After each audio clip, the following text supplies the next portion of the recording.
Bodol time! Let's do it! Tangina pati ako nagbibit-bit. Oh my God. Oh. Ano na? Nasaan na to? Tika lang ha. Pagtanggal din ako ng sapatos ko. Yan. Tapos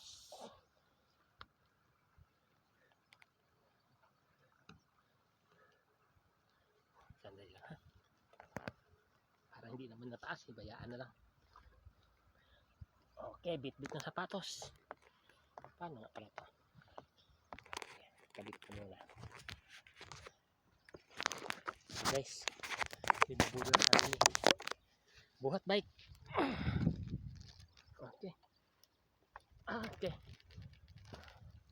Ayan guys. Diretso. Walang hiya itong isang to. Ginawa kami. Palaging saan kalabaw. Uy kayo uy. Oh my God. Ito na guys. Lalakad sa alapaap. Gusto po. Nakaw. Ano na? Ano na? Dahan-dahan. Dapat pala tinulak yung bike ko. Kailangan buhat lang muna. Nandito. Parating na. Nakarating ka na ba? Ayan. Malapit na.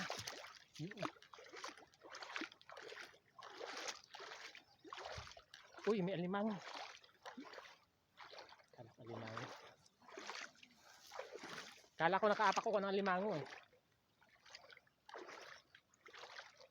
Lang yan, nakagambi sa akin yung bike ah. Yun. Kalain mo. Ginawa ko ang kalabaw nito isang to.